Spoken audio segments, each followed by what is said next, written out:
Doug, did you know that today in 1875, the National Bowling Association was founded? That's an odd way to strike up a conversation.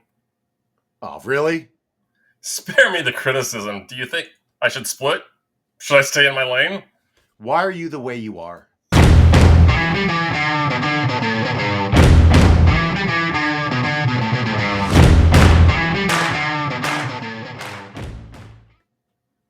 Some people will tell you to play it safe, but we're here to tell you to go all out. Welcome to the All Out Blitz.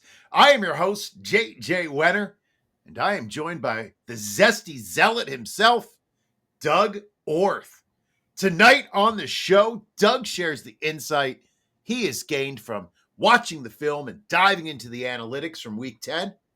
So let's jump right into this, Doug. I already hurt my shoulder 2 weeks ago, patting myself on the back for liking Justin Herbert this summer.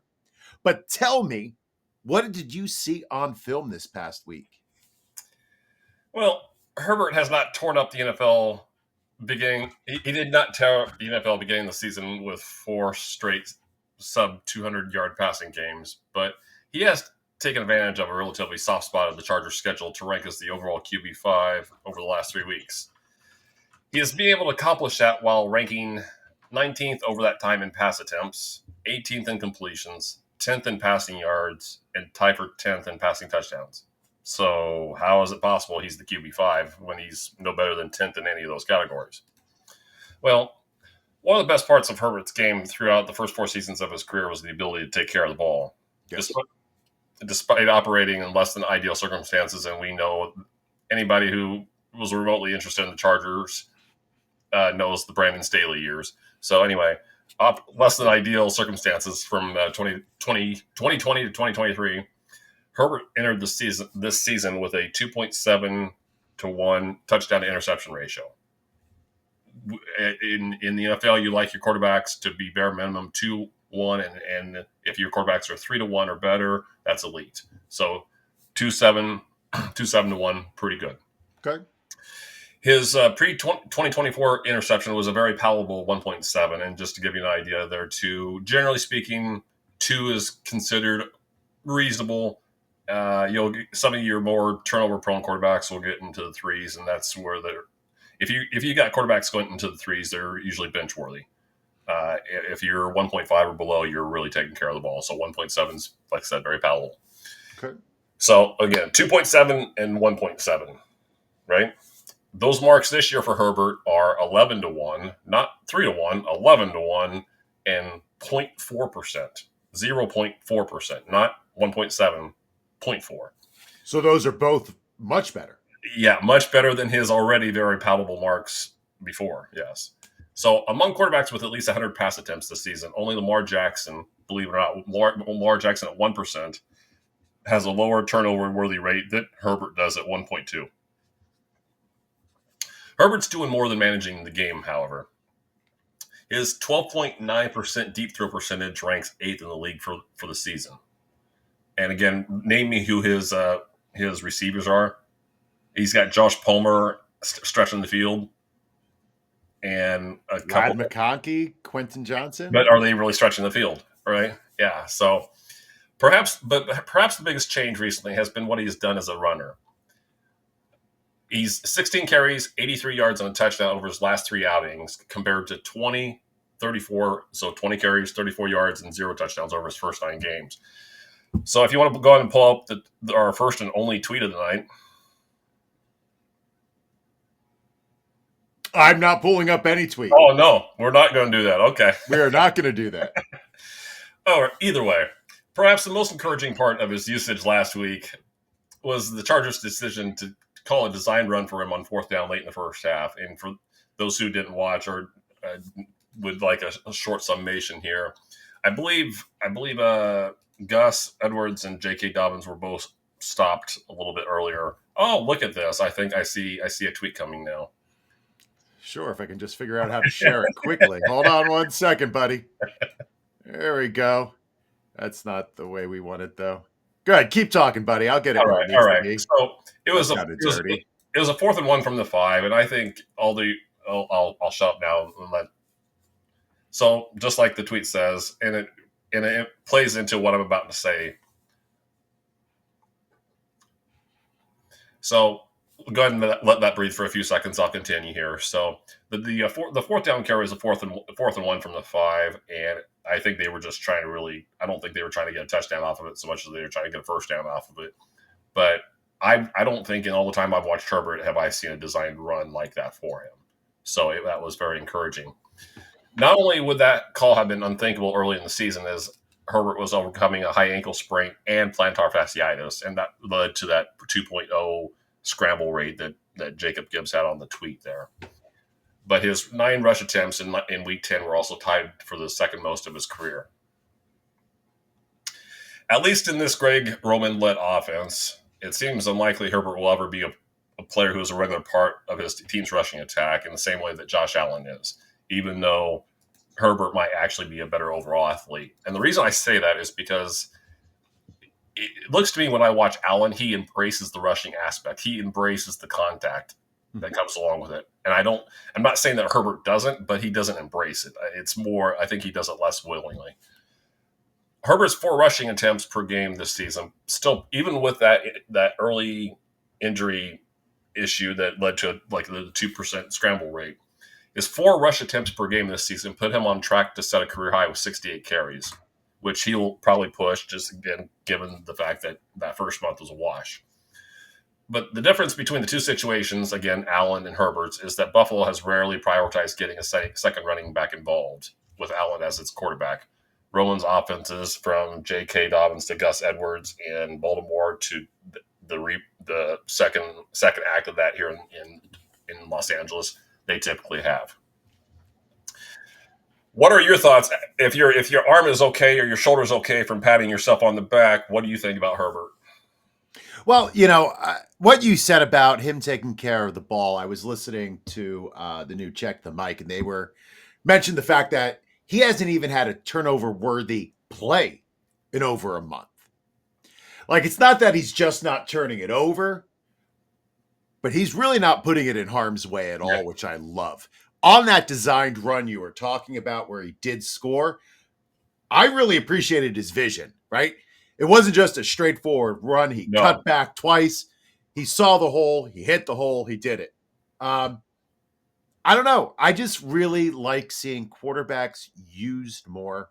I think the offense he is in, it's not letting him put up the ball 35 times a game. I get it. But it's a much more efficient offense. I don't know if having a pass receiver in that offense is going to make you as happy, but I think Herbert will do enough to keep you satisfied. That sounded really dirty. Anyway, but what does this mean, like, in your opinion, for fantasy? Well, speaking of fantasy. Oh, my Lord. Oh, I can't even listen to this. You touched on it already. While Herbert... Oh, no, another comment. Go ahead, sorry. Would you like me to stay in my lane? Womp womp. While Herbert's rushing floor appears to be as high as it has ever been, it seems unlikely the Chargers or Waiver ask him to do much more than he is right now. He needs to make, in Harbaugh and Jim Harbaugh and Roman's offense, he needs to make the throws that need to be made on a relatively low volume passing attack and serve as an occasional change of pace in the running game where the running backs when the running backs are struggling to move the chains or push the pile, the latter of which was the case on that TD run that both of us have mentioned. The beauty of Herbert moving forward is a favorable upcoming schedule. Now, next 2 weeks, you have the Bengals pass defense, which has been questionable at best, and that's this coming week. The Ravens next week, but not only that, during 2 of the 3 fantasy playoff weeks, they have Tampa Bay in week 15, and New England in week 17. Now you can make your determinations on what that actually means. I still think New England's got a average at best pass defense after Christian Gonzalez. So anyway, so those 4 matchups. So we're talking like 4 of the last 7. Am I counting that right? He should have mid-range QB1 upside in all 4 of those contests, especially if he's running for 30. He's 2 of the last 3 games have been 30 yards rushing. If he can give you that kind of floor or somewhere close to that kind of floor, then we're talking about a guy who needs to have 200 yards passing and a touchdown. And then he's going. It might not be QB1, but it's going to be close, and that should be the bare minimum of what we expect. Yeah, with all the ups and downs, my redraft teams are seeing this year. I did pick him up in 2 leagues, not this week, but last week, before last week's games. I didn't start him, but I had him on my bench, so I'm happy. I'm happy. Like, I feel safe knowing he's there. Sounds like a beginning of a rom-com. All right, sir. Well, keep grinding this season with IDP Plus. Visit idpplus.com. For a limited time, get 20% off any subscription with the promo code PROPS. Get access to our tools, data, IDP articles, and don't miss out on our subscriber Discord. More importantly, my buddy Jameson Hutchinson does a great live stream every Sunday for DFS at 10 o'clock. My buddy Sean and Ricky come on, and Mike Sicoli. They do a start-sit show at 11 on Sundays. And my other buddy, Joe Harlow, writes a great article, a start-sit article for your IDP needs. And I know we all have questions when it comes to IDP because it's confusing as hell. So go to IDP Plus and start your march towards fantasy glory today. Kind of went off script a little bit there, Doug. I'm one of my teacher friends told me a story today about a student who cursed at her. She teaches ESOL, so it was in broken English, like used the F word like 10 times. And I was like, wow, he must be out of Fs to give. But I don't know what that means for this transition. But speaking of guys who have no more Fs to give, wow. Audric Estime is finally out of Sean Payton's goddamn doghouse, man. But I'm not quite sure how good Estime is. So I'm going to rely on you to tell me what you saw this past week. Well, the only proper response to that is wolf. Right? Wolf. Do I don't know what buttons I have to mute you. To like that, no, that's sad. No, stop. No. Oh no. Oh wait, does it just have to play all the way through? JJ, this is a professional show. This is not a time for experimentation. Oh, that is true.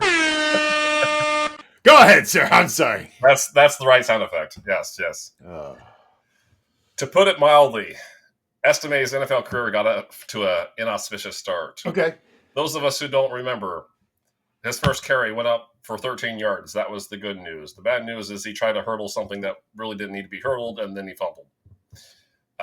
He did not receive another carry for a quarter, and then that was it. We didn't hear from him again, I believe, until week 7. Somewhere he went on IR. Point being. Okay, so whether that was an injury IR or you need to sit down and think about what you've done IR, I don't know, but he went on IR. He then lost another fumble in his third rush attempt back from IR. That was in week 7. In all, Estime did not play more than 10% of the team's offensive snaps through 9 games.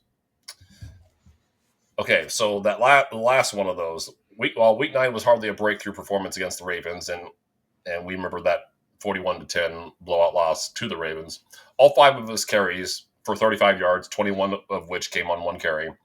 They occurred in the final 5:17 of that game. Again, 41-10. So, the score was already 41-10. It wasn't. So it was in deep garbage time or deep negative script. Anyway, after that, head coach Sean Payton hinted that his rookie running back would see more work moving forward. Shockingly, Payton delivered on that promise against a stingy Kansas City run defense as Estime handled 14 of the 17 carries by Denver running backs.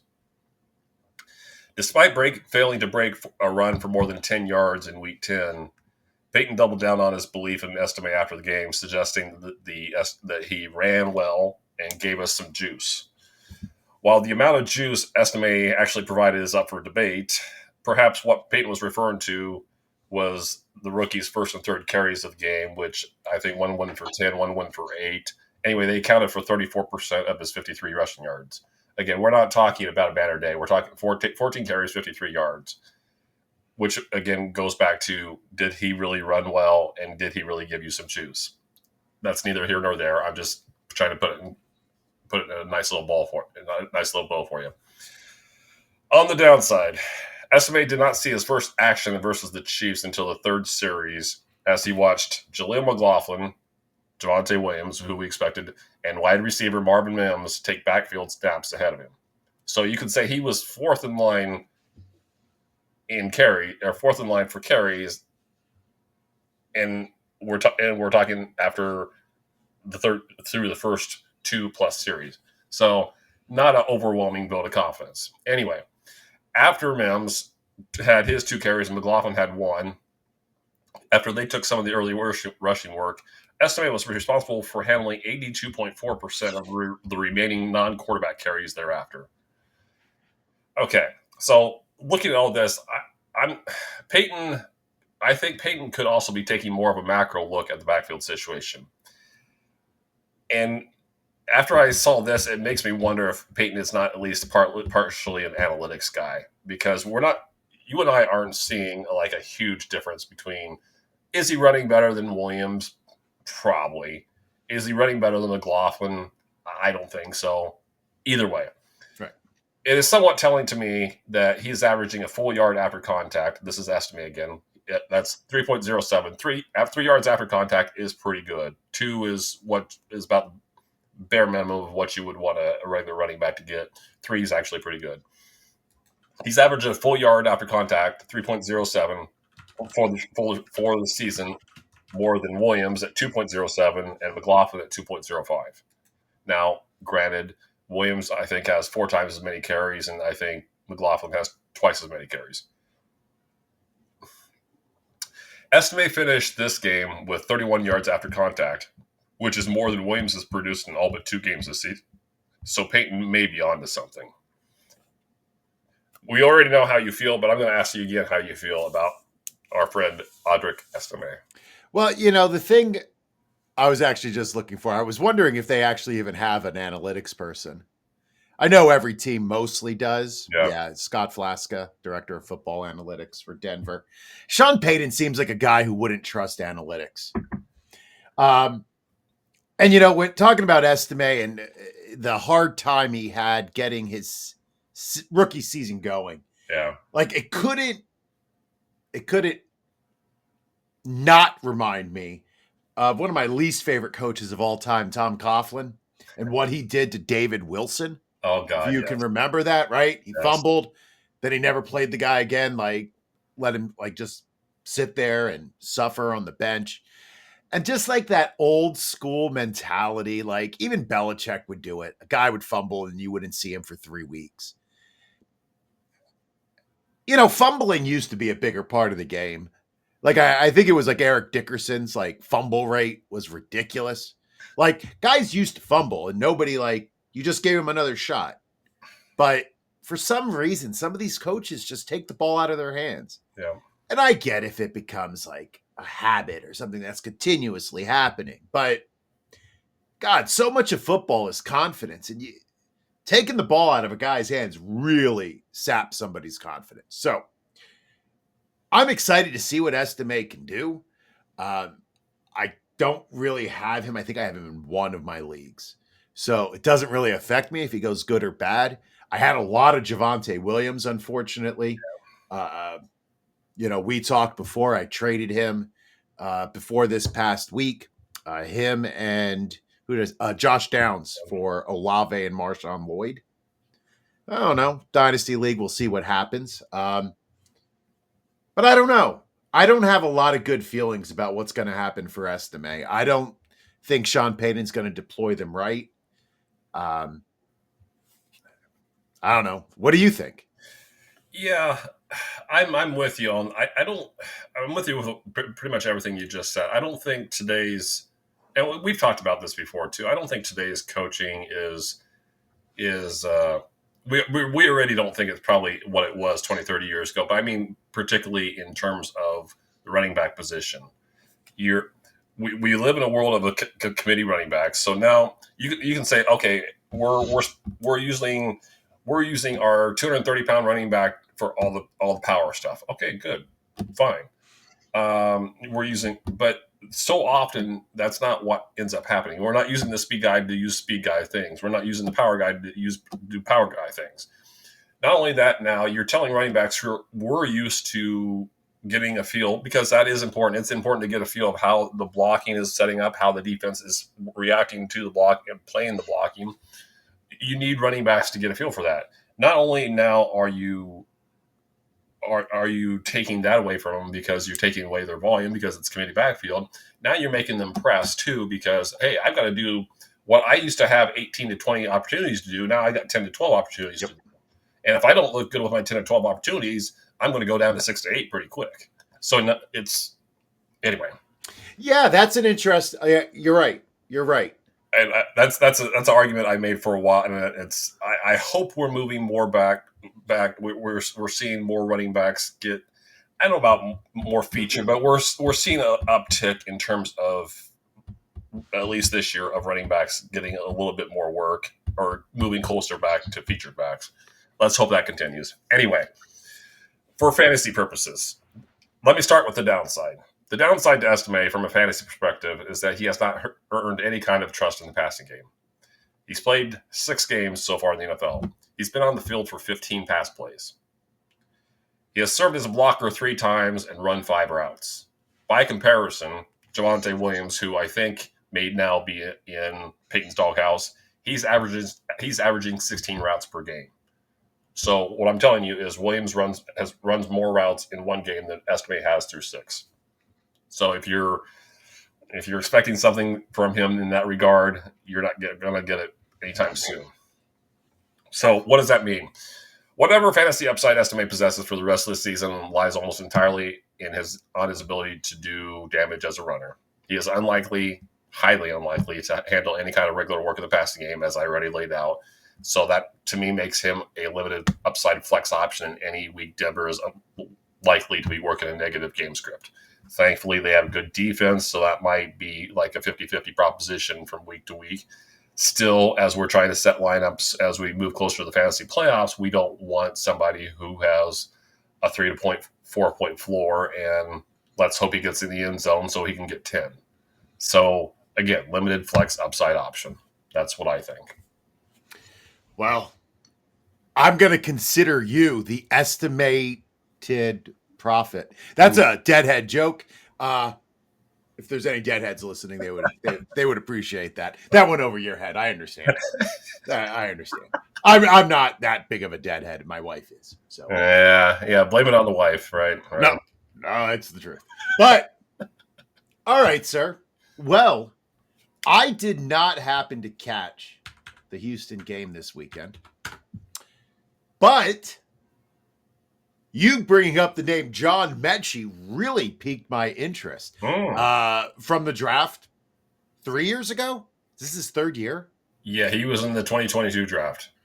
Okay. So I was like, yeah, John Metchie. So what happened?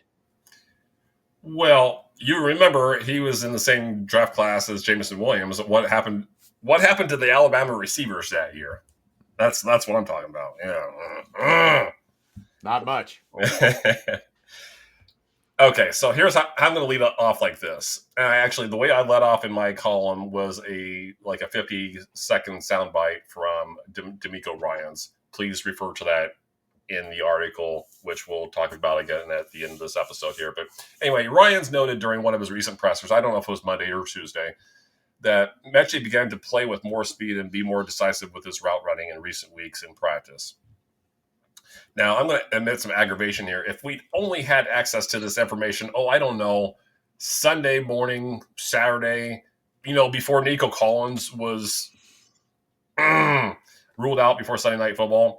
And look, I wasn't really even that affected. I traded for him in one league, okay? And that was it's an important league in terms of I needed a win in there. Anyway, it would have been nice to know that information before Sunday Night Football, but I digress. So one key takeaway from what Ryan said during that same presser was Metchie beating man coverage during practice. He was beginning to beat man coverage during practice with his feet, and he took it to the field. again, doesn't sound like much in the overall scheme of things. But I thought it was an interesting statement on multiple levels, not the least of which because Metchie routinely burned man coverage during his college career. So I would hope that anybody's first question would be, why does that matter? Why am I bringing up his college career at Alabama? That was almost 3 years ago. Because really, Metchie is still very much a rookie in some respects. And let me go into a little bit of a backstory with him, because I had to. Not that I didn't know, I just had to get the details right. For those of you who may not be familiar with his story or may have forgotten, Metchie missed his entire rookie season after he was diagnosed with leukemia in the summer of 2022. That diagnosis came about 6 months after he suffered a torn ACL in his last college game in early December of 2021. As we know from talking to Jesse Morrison on our years of this hobby, it routinely takes athletes 2 full years to recover physically and psychologically from a torn ACL.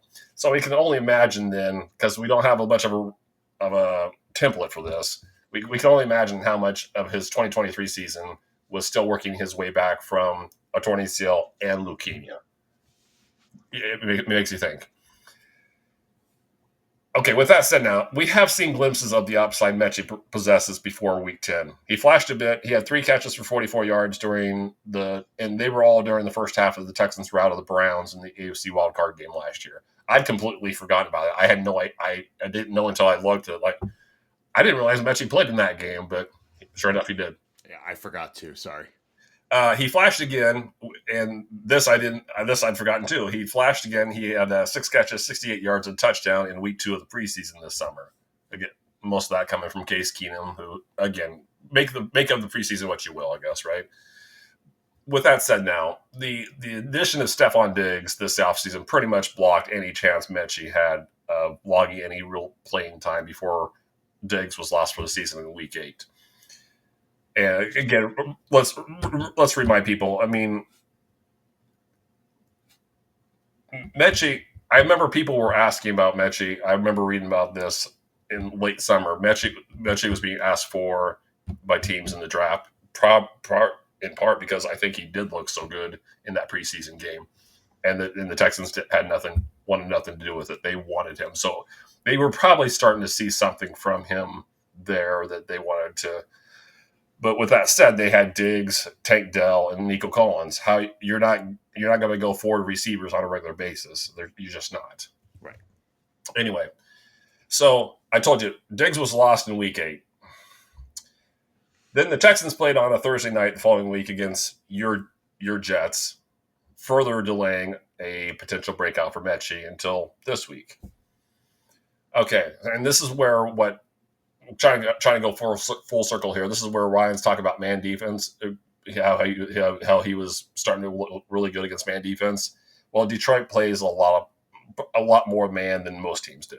So against Detroit's man-heavy defense, Metchie finished with a separation win rate of 16.7%, which was good for 18th among receivers who ran at least 10 routes against man coverage last week. He ran 12, so that's why I kept it to 10. But still, good for 18th among all receivers is not bad, especially your first real action. However, it was Metchie's work against zone coverage versus Lions that was the most encouraging. His average separation score was .111. That was good for 21st among receivers who ran at least 9 routes against zone, which is he had 9 routes. So, again, that was 21st among receivers. While his separation win rate of 22.2% was good for 8th using the same 9-route benchmark. Now, before I send it back to you, part of being a good route runner is being a good salesman. Mm-hmm. So another part is understanding when to run the play exactly as it is drawn up versus when you need to tweak it a little bit to make it work. I thought Metchie did both well on his first career touchdown late in the second quarter, and again, refer to the article for the play. But what he did there was he widened his post route. A typical post route is about 10 to 15 yards, and then you take about a 30-degree angle. Okay, he widened that. What he did, it was with his running to the outside, he created more of a hole for CJ Stroud, obviously, to come to him if that was going to be where Stroud went. Well, if he ran the post route like it was drawn up, he would have gotten crushed by Brian Branch. But he widened it out just enough so when he broke, he created a little bit of separation from Terrion Arnold. That was the cornerback that was defending him there. Creates enough separation, and then it gives Stroud a big enough window. So by the time Branch gets over there, there's not Branch. If Branch hits him, it's going to be a personal foul. So you're saying he took his what should have normally been a vertical stem and just push the corner a little to the outside so that he could then he widened it out so he could open up the window, which that's smart route running, and I'm sure that's not in the play call. It's not right. Okay. It's okay. Okay, Metchie, what you're going to do? You're going to run an 8, but you're going to run a 7, but you're going to want to run a wide 7. That's not part of the play call. That's something he sees as he's lining up, and maybe he knows he's the first or second option on that route, but he's smart enough to run the route that way so he can create a pocket or create a window. So those are the things. Those are the nitpicky or the nuanced things you like to see. I like to see that, especially when I'm evaluating prospects during the spring, but you like to see that from the pro guys. So, because again, if he doesn't do that route, that play doesn't happen. Any thoughts on any thoughts on Metchie? Not really. I mean, I'm excited that he's getting some playing time. I'm not going to add him and start him with any sort of confidence. I would have to see many more weeks of him showing up before I feel good. And then once Nico gets back, I mean, I'm sure there's still a role for a second wide receiver. I like the fact that Metchie has a lot more size than Dell. I mean, Dell's 5'10", 165. Yeah. Metchie is probably 6 foot? Closer to 200. I think he's like 5'11", 185, 190 maybe. Yeah, so he's got more. He's definitely got more. Which definitely makes me feel a little bit better. I hope Metchie does well. I hope I regret not picking him up. Yeah. I definitely would pick him up in a dynasty league though, somewhere where I can stash him for next year. But redraft, not for me. What do you think? Are you picking him up in any of your redraft leagues? You make an interesting point, and I'm going to deviate a little bit from what I'm about to say to address what you just said. So we've mentioned the Kings Classic on here. I picked him up, and I put 7 of my $100 fab dollars in that league, 14-team league, 3 flexes. You think 3 flexes? There's 3 flexes, yes. So 3 receivers, and you can start. You start 3 receivers, you have 3 flexes. So, as you can imagine, with 6 potential spots for a receiver, you'll 84 receivers possibly starting. Yes. Yeah, that's a lot. So that's the kind of league I'm going to. If it's a redraft league, that's the kind of league I'll gladly add him, stash him on the bench, see where this goes. I think you're spot on with the dynasty. I would add him in dynasty. You hear about the great work ethic with a lot of these people. Look, the guy overcame what he overcame. You don't overcome that without great work ethic. Yep. And you can see you can see who the players are rooting for, who the players really like when they score a touchdown or do something well. He was, as I recall, I won't say he was mobbed, but they love him. The coaches love him. The players love him. And I think I'll get to the dynasty aspect of it probably as I give you my fantasy takeaway from this. So let me begin with that, and then we can circle back if we need to. The degree to which Metchie is usable in fantasy moving forward depends heavily on whether Houston is committed to using him in the slot as often as Diggs. Here's what I'm encouraged about.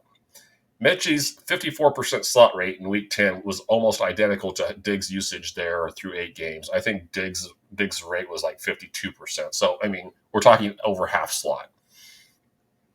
If Metchie is on his way to earning the Diggs role in this offense, and that is a possibility with Tank Dell, I know he had the good game against the Jets, but are we still recovering? Is he still recovering from last year's leg injury? We have not seen last year's Tank Dell, and I didn't expect to see last year's Tank Dell until the second half. But we are getting to the second half of the season now. We're in the second half, so I know a few weeks here or there may take. It's time, buddy. So, like I said, we saw a good game against the Jets, but we're not seeing rookie year Tank Dell. Maybe it's in December when we get that. But point being is Tank Dell is not running away with anything right now. And if Houston still wants to be that that 3 wide offense that it was with Diggs, and they're liking what Metchie is doing, there is potential for Metchie to have the Diggs role. I wouldn't expect him to play the second most snaps on that offense, if you get what I'm saying. But I think he is the primary slot receiver, which would mean something. So anyway, with Dell still struggling to rediscover his rookie year form, as we mentioned, then I think Metchie has a chance to become a fantasy starter down the stretch. As you alluded to, though, the odds are against it happening. However, as Nico Collins' return will likely minimize whatever impact he could have had. And that could happen as soon as this week. I wanted to highlight Metchie for this article because I want people to be familiar with his name, because if he does have the Diggs role, he will be a regular starter. But Collins' return could easily just mean that Collins gets 12 to 14 targets, Dell gets pretty much most of the rest, and we have a balanced offense with Joe Mixon handling his usual 25 to 30 touches. So, and that just what I said there, that pretty much gets you to 50 to 55 plays. So anyway, deep 14 teamers. Yeah, I would say go for it. Dynasty teams, definitely go for it, because Diggs is probably gone after this year. And if they see enough from Metchie, that'll be now 3 years post ACL, 3 years post leukemia. And the guy, there was some question as to whether he or Jameson Williams was the better receiver in Alabama. I know Jameson Williams went in the first round and Metchie went in the second round, but if to look at who played the position of receiver better at Alabama, I think most people would have said Metchie. It was just Williams tested better. So anyway, that's all I've got for Metchie, unless you have something else to add. That's about all I have. Now, I patted myself on the back earlier, and I'm about to punch myself in the face. And as should you, because we both loved Deontay Johnson this summer. But now that he's gone in Carolina, Doug, I've been hoping that the consensus rookie tight end 2 would begin to get some more room to shine. So, what did you see on the tape for our man, Jatavian Sanders?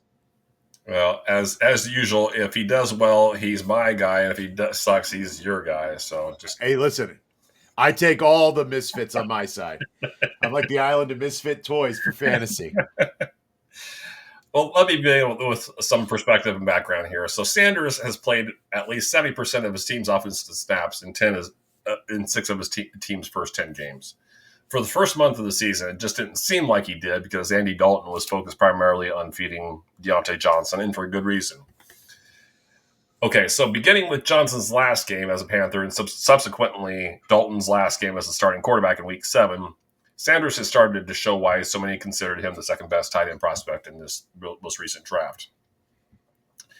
Now, I didn't include him in this week's article, and I'm not including him in this week's pod necessarily for what he did in Week 10, because most of his fantasy impact in Germany against the Giants was it wasn't even so much a route as it was he kind of faded and then came back in the back of the end zone, and voila, he was open. It wasn't a route. It was just he happened to be right place, right time.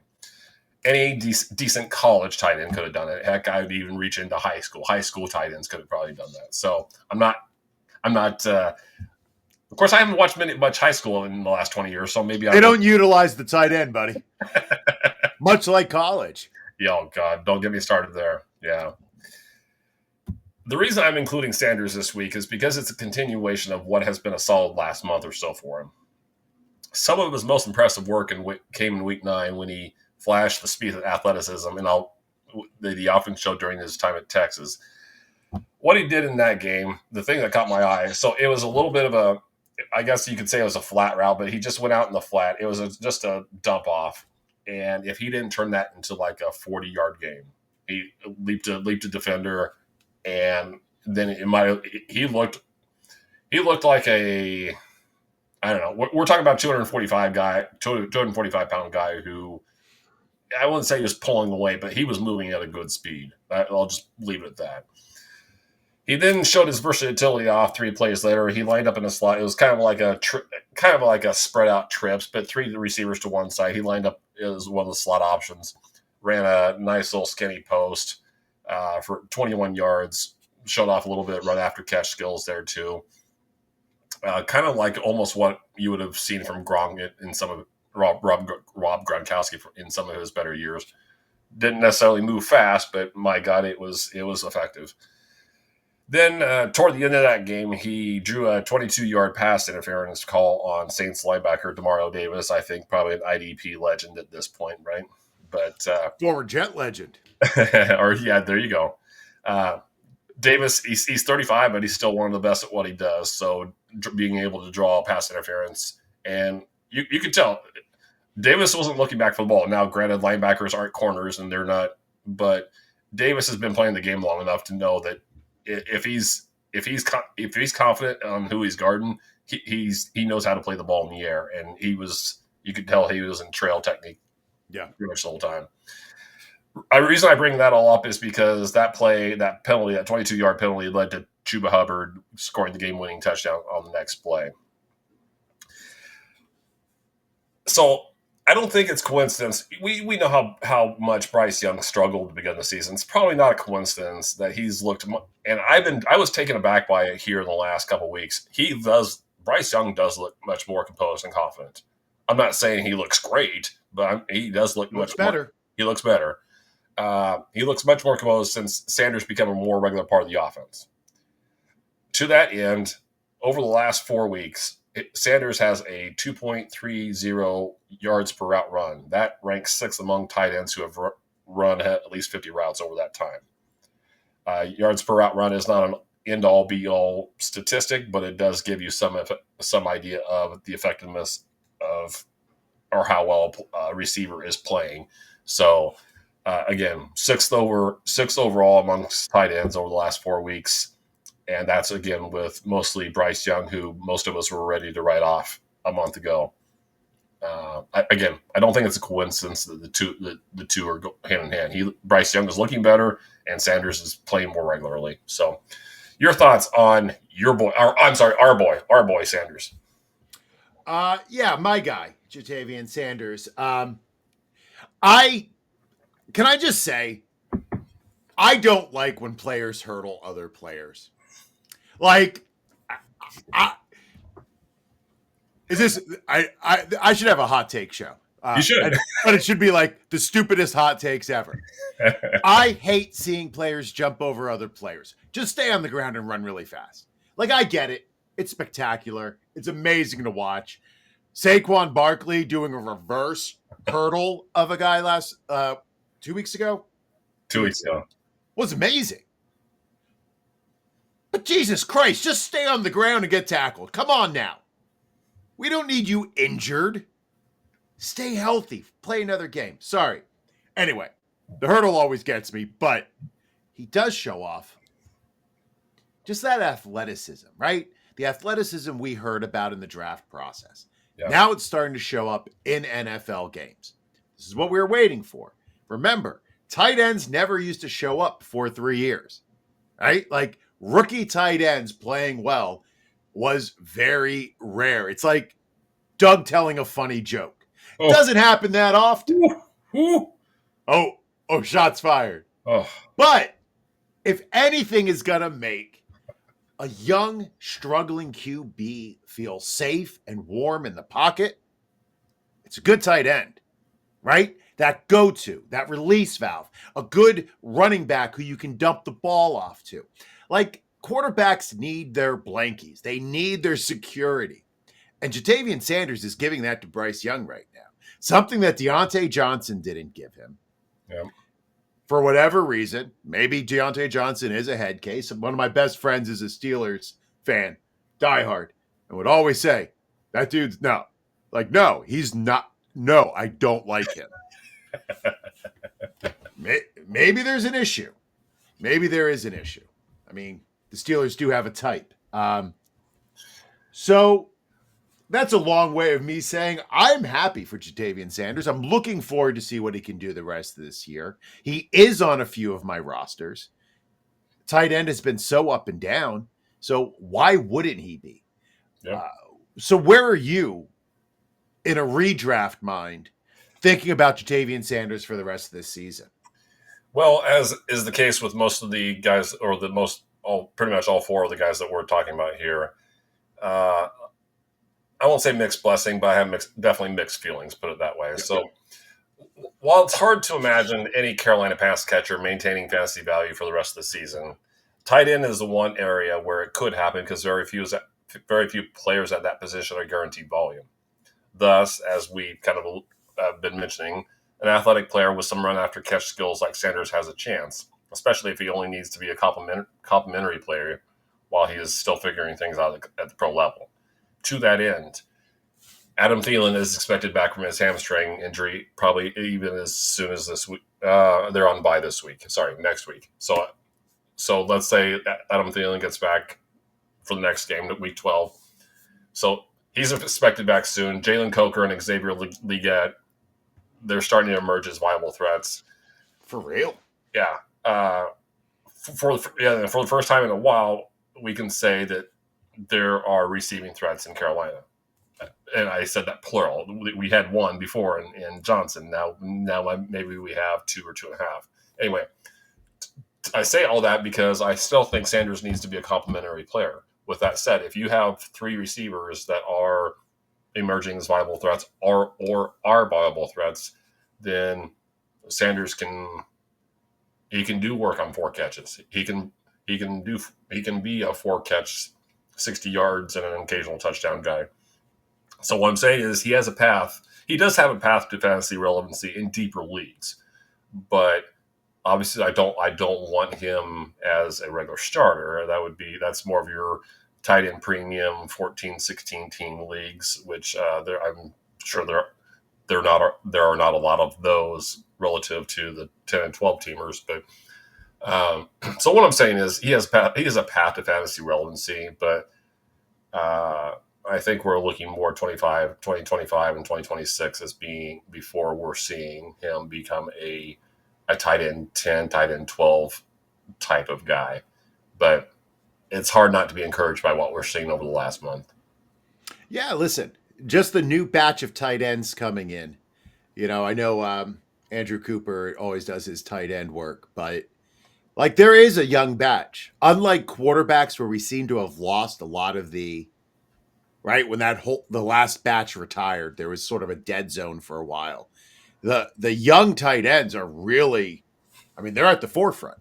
From McBride, Laporta, Bowers is killing it. Like they're ready for Kelsey and Andrews, and Ertz to fade off and Goddard to go on to wherever tight ends go when they retire. I guess coaching the Detroit Lions, fighting kneecaps, whatever they do. But I'm very excited about this young group of tight ends coming up. Yeah, we got Theo Johnson. Yeah. At some point, not with that offense and not with that quarterback, but I can see him being a threat down the road. Again, but for somebody who was not a refined tight end entering the draft, he was just a physical talent. I had my doubts if he'd be able to put it together because, Penn State tight ends sometimes struggle to put it together. We had the Mike Gesicki talk last week. Yeah, I'm excited to see what he's doing, even with Daniel Jones as his quarterback. Could you imagine if he upgrades to Tommy Cutlets? No. I'm just kidding. Is he still on the team?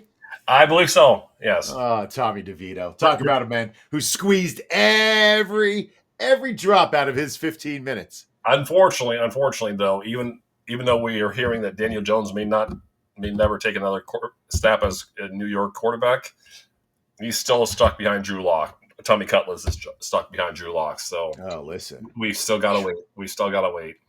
Who could ever jump over that high wall? Oh, Lord. Anyway, it is time for any final thoughts for us to say goodbye. Let everybody know where they can find us. Doug, you have the floor. I'm still recovering from that jab that, Listen, I'll take you off the air and close for you, my friend. I know what you're going to say. Yeah, the people who've been listening know what I'm going to say, so I'm not going to say it. I'll just leave that out there for you. At Doug Orth on the Twitter X Machine. Hopefully soon to maybe the same handle on Blue Sky here shortly. We'll work on that over the next week. The article, obviously, that we are building the pod around, that dropped earlier today. Please check that out at Fantasy Points. Over the next 2 weeks with FF Today, this article will drop on Friday morning. I'll be looking at dissecting, however you want to say it. This week will be quarterbacks and running backs with the quarterbacks and the running backs I want for the fantasy playoffs, essentially.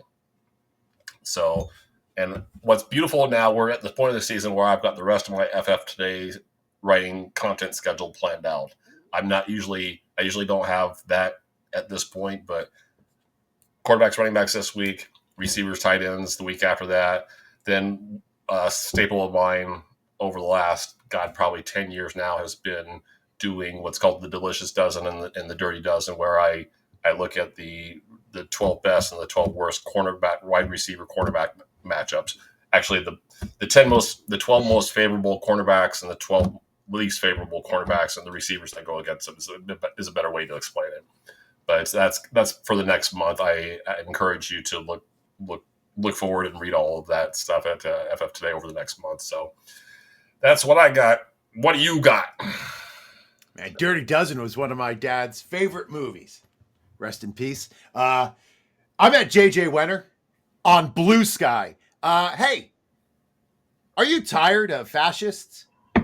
Do you not like random porn bots messaging you all the time? How about when you're scrolling through your social media feed? Do you like seeing ads every other, swipe? If so, stay on Twitter. If you want to change, goddamn, the Blue Sky is nice. Come on over. I'm at JJ Wenne over there. It's nice. No bots. It's relaxing, and it's what Twitter used to be. So come on over to Blue Sky. Thank you, everybody, for taking the time to watch. Thank you to Doug for all of his work on the episode. Make sure you check out his article over at fantasypoints.com. Film plus analytics. Great read this week. Fantastic article. Lots of links, lots of videos that we can't show on here, but you can find just by reading the article. So make sure you're following that. Make sure you read his articles on FF Today. Tomorrow night, I'm going to be on the Rider Dynasty podcast. It's normal. Jamison Hutchinson won't be there, but Joe Harlow is with me. We're bringing on two buddies. We're going to do a little Dynasty wide receiver rankings.